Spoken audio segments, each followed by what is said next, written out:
England के बल्लेबाज test match के चौथे दिन जमा पाएंगे रंग या पाकिस्तान के गेंदबाज इंग्लैंड की टीम को कर पाएंगे रंग। इन्हीं सवालों के साथ शुरू होगा मैनचेस्टर टेस्ट मैच के चौथे दिन का हाल। और इस हाल तक पहुंचाने में जितना श्रेय इंग्लैंड के तेज गेंदबाजों को था, उतना ही श्रेय पाकिस्तान टीम को भी जाता है। हालांकि पाकिस्तान की टीम ही सिर्फ दूसरी पारी में पाकिस्तान की तरह खेल सकती थी, क्योंकि उनके 8 विकेट गिर चुके हैं। 244 रनों की लीड है उनके पास, यानी कि 2 विकेट और बाकी हैं। और उनके जो बॉलिंग कोच है मुश्ताक, उनका ये कहना है कि अगर 20-30 रन और जोड़ लेते हैं तो बहुत ही सिक्योर पोजीशन में होगी पाकिस्तान। लेकिन सवाल पड़ा यह है कि दूसरी पारी में पाकिस्तान की बल्लेबाजी लड़खड़ाई क्यों, इंग्लैंड के गेंदबाजों ने कैसे कमबैक किया, इन तमाम चीज़ों का विश्लेषण आज हम इस वीडियो में करेंगे। क्योंकि टेस्ट मैच के तीसरे दिन का जब खेल शुरू हुआ तो पहले सेशन में ओलिव पोप का 1 विकेट गिरा, यानी कि 2 घंटे का जो खेल हुआ वहां पे पाकिस्तान के गेंदबाजों ने असर तो डाला, लेकिन कैचेस छूटे, कुछ एजेस कीपर तक नहीं पहुंचे। कीपर रिजवान की भी बड़ी वहां पर टेस्टिंग हुई, कुछ बॉल नीचे से उनके पैर के गई, कुछ इतना लंबा इन स्विंग हुआ कि लेग स्टंप के बाहर से बॉल गया। अब्बास का भी, नसीम शाह ने बहुत इंप्रेसिव गेंदबाजी की। और जिस तरह से ओलिव पोप को उन्होंने आउट किया था, जिस लेंथ से बॉल ने ऊपर की तरफ गई बॉल, वो बहुत रेयर देखने को मिलता है। लेकिन वो बहुत शानदार गेंद थी जिसमें ओलिव पोप जो सेट हो चुके थे, अपना 68 की पारी खेल चुके थे मैनचेस्टर में, वो आउट हुए।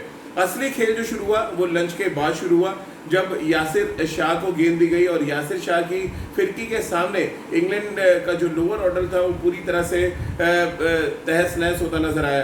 क्योंकि जिस तरह से यासिर शाह ने बॉल को फ्लाइट दिया, बॉल को बहुत सही जगह पे गिराया, और जिस तरह से उनको बाउंस मिल रहा था मैनचेस्टर की पिच से, उससे एक बात तो साफ हो गई थी कि इंग्लैंड को चौथी पारी खेलना बहुत ही मुश्किल होने वाला है। यासिर शाह ने एक एक करके 4 विकेट आउट किए। 1 विकेट उन्होंने टेस्ट मैच के दूसरे दिन लिया था जब उन्होंने जो रूट को आउट किया था, और उसके बाद 3 विकेट और, यानी कि पाकिस्तान के लिए वो सबसे सक्सेसफुल गेंदबाज रहे।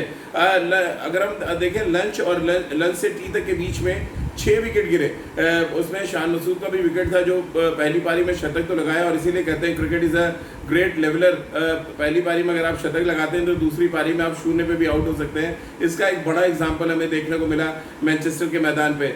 यानी लंच और टी के बीच में 6 विकेट गिरे, और उसके बाद असली मैच शुरू हुआ लंच टी के बाद। टी और जब मैच का दिन का खेल खत्म हुआ तीसरे दिन का, तब इस बात को लेकर इंग्लैंड की टीम मैनेजमेंट, इंग्लैंड के कमेंटेटर्स थोड़े से संतुष्ट लग रहे थे अपने गेंदबाजों के प्रदर्शन से। क्योंकि अगर आप देखें पाकिस्तान ने 7 विकेट खोए हैं टी और मैच खत्म होने तक के बीच में, यानी रेगुलर इंटरवल्स में विकेट गिरते रहे। पाकिस्तान के जो बैट्समैन है वो सेट होने के बाद कोई बड़ी पारी नहीं खेल पाए। ज़्यादातर बल्लेबाजों को अगर आप देखेंगे पाकिस्तान के, उनको स्टार्ट अच्छा मिला है, 20 रन, 21 रन, 25 रन बना के सडनली एक बॉल ऐसी आती है जहाँ पे वो अपने आप को बचा नहीं पाते और आउट हो जाते हैं। वहाँ से पाकिस्तान के हाथ में जो एक बड़ा एडवांटेज था, वो एडवांटेज खींचने का काम किया इंग्लैंड के गेंदबाजों ने। पाकिस्तान की अगर हम स्कोर की बात करें तो अभी भी उनके पास 2 विकेट तो बाकी है, लेकिन हम ये नहीं कह सकते कि वो इस टेस्ट मैच में अभी भी ड्राइविंग सीट पर है। 137 रनों पे 8 विकेट गिर चुके हैं पाकिस्तान के। यहाँ पर एक बड़ा श्रेय फिर मुझे लगता है बेन स्टोक्स को जाता है, जब एक अच्छी साझेदारी आबिद अली कर रहे थे, जब उनको एक अच्छा इन स्विंग पे उन्होंने आउट किया, फिर एक रन आउट हुआ जिस तरह से, और वहाँ से मैच पूरी तरह से इंग्लैंड की तरफ तो नहीं कहेंगे, बट मैच बैलेंस हो गया है। यहाँ पे मैच इवनली बैलेंस नजर आ रहा है। यानी कि अगर आप सोचें टेस्ट मैच के चौथे दिन लगभग 260 रन चेस करना हो इंग्लैंड को, और पाकिस्तान जैसा बॉलिंग अटैक सामने हो, तो फिर आप यही कहेंगे कि मैच बराबरी की स्थिति में है। यह टेस्ट मैच 4 दिन में खत्म हो सकता है, ये बात तय है, बशर्ते कि टेलेंडर बहुत ज़्यादा आगे इस मैच को ना लेके जाएँ। क्योंकि क्रीज पर 2 बल्लेबाज पाकिस्तान के टेलेंडर्स हैं, और उसके बाद असली टेस्ट शुरू होगा इंग्लैंड के बल्लेबाजों का कि वो चौथी पारी में किस तरह की बल्लेबाजी करते हैं। पिच के बारे में थोड़ा आपको बता दूं, पिच में थोड़ा वेयर एंड टेयर देखने को मिल रहा है। कुछ बॉलें नीचे ले जा रही हैं, कुछ बॉलें बहुत तेज़ी के साथ किक कर रही हैं। हमने देखा कल अभी जो इंग्लैंड के पाकिस्तान के जो कैप्टन हैं अजहर अली, उनके सर के ऊपर से एक बॉल गई, जोफ्रा आर्चर की कई बॉलें शूट कर गई हैं। यासिर शाह बड़ा इंपॉर्टेंट कैरेक्टर होंगे, और शादाब, दोनों लेग स्पिनर हैं, दोनों को अच्छा बाउंस मिलता है। और यासिर जिस तरह से बॉल को रिप करते हैं, जिस तरह से वो बॉल को हवा में घुमाते हैं, इंग्लैंड के लिए सबसे बड़ी परेशानी हो सकते हैं यासिर शाह चौथी पारी में, क्योंकि बॉल टर्न कर रहा है। हमने देखा है एक बॉल एज लगा और स्लिप पे गया, एक बॉल थोड़ा सा सीधा रहा, जिसमें बटलर बोल्ट हुए और एक फ्लिपर उन्होंने बड़ा अच्छा डाला। और ये दिखाता है कि अगर आप 5-6 महीने की क्रिकेट नहीं खेल रहे हैं लेकिन आपके पास स्किल है तो फिर आप किसी भी पिच पे किसी भी बल्लेबाज को परेशान कर सकते हैं। और यासिर शाह में वो स्किल नज़र आ रहा है क्योंकि वो बॉल को न सिर्फ हवा में स्पिन कराते हैं बल्कि जब पिच पे पड़ के जो टर्न हो रहा है बॉल वो बड़ा इंपॉर्टेंट फैक्टर होगा।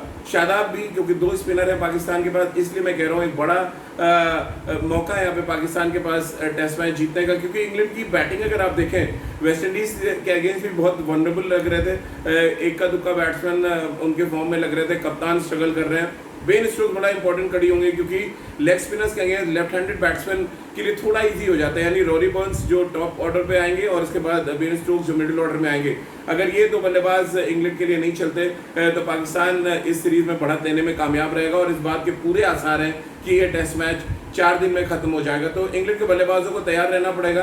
पाकिस्तान के पहले 3 गेंदबाजों को खेलने के लिए नसीम शाह, अब्बास और शाहीन शाह अफरीदी ने जिस तरह की गेंदबाजी की है, इम्पैक्ट डाला है और उस इम्पैक्ट को, उस प्लेटफॉर्म को बनाने का काम यासिर शाह और शादाब करेंगे। इस बात की उम्मीद पाकिस्तान का टीम मैनेजमेंट कर रहा होगा। कल बहुत सुकून दिख रहा था, वकार यूनुस के चेहरे पे दिख रहा था, मुश्ताक के चेहरे पे, यूनिस खान, मिसबाह की जो चौकड़ी बैठी हुई है इस समय बाहर, वो बड़े सुकून में थे कि 244 रन और इसमें अगर 10, 15, 20 रन ऐड करती है पाकिस्तान तो पाकिस्तान को एक बड़ा एडवांटेज हो सकता है मैनचेस्टर के मैदान पर।